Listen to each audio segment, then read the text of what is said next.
Қайырлы күн достар, каналыма қош келдіңіздер. Бүгін сіздерге ыстық тағам түрі французша ет рецептін ұсынамын.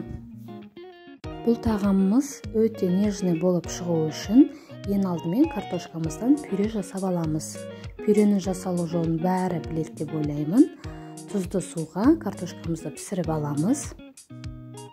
Және де бізге сарымсақ, қызанақ, ірімшік, яғни сыр қажет болады.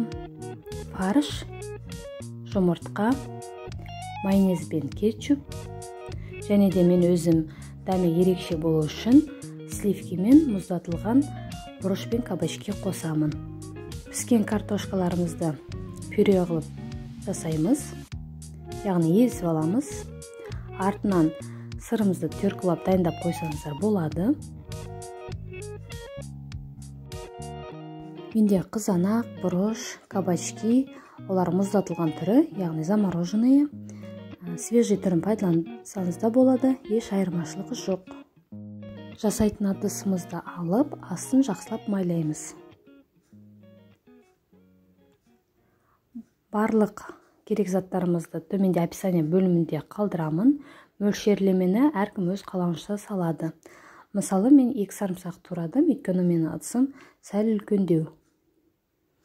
2 сарымсақ кетті, толығымен толтыру үшін. Ыдысыңыз кішілеу болса, 1 сарымсақты тура пайдалансаңыз да болады. Сарымсақтың үстінен фаршымызды саламыз. Фаршымыз маймен араласқан. Мен фаршыға алдын ала тұздың бұрышын дәміне қарай салып алғам, яғни етім тұздалған. Сіздерді алдын ала дайындап салып алсаңыздар, сол дәмдірек болады.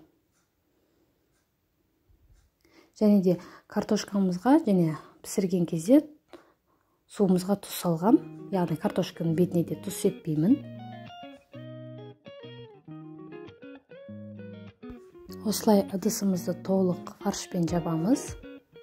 Сарымсақты көрінбейтіндей етіп, қолымызбен нығыздап жүреміз кішкене.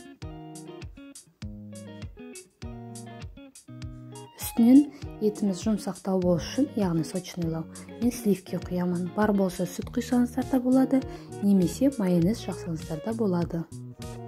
Еттің үстінен картошканың пюресін саламыз.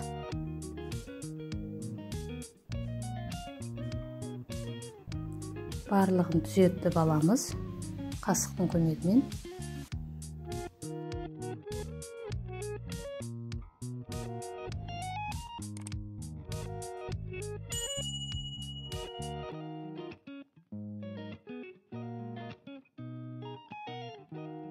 Ендігі пюренің бетінен майонезімізді жағамыз.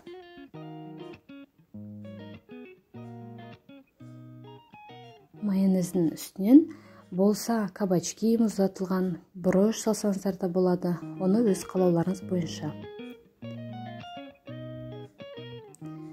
Ендігі қызанақтарымызды бетіне орналастырамыз.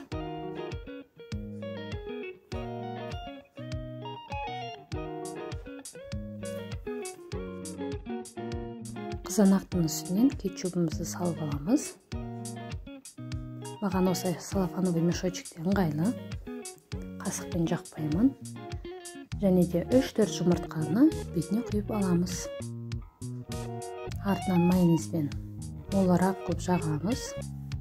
Майонездің орнына қаймақты да пайдалануға болады, айырмашылығы жоқ.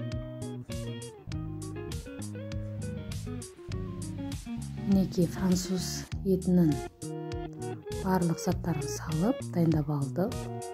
Ендігі осыны 180 градуста шамамен 50 минуттай пісіреміз.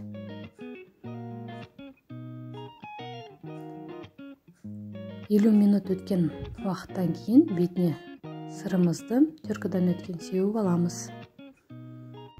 Шынымды айтсам, бұл видеоны әрең түсіріп үлгердім, өйткені шыққан бетте жей бастадық. Мінекей тура осылай болып шығады деп ойлаймын. Сіздерде де жасап көріп пікір қалдырыңыздар. Сіздермен болған Айман, барлығымызға ас болсын.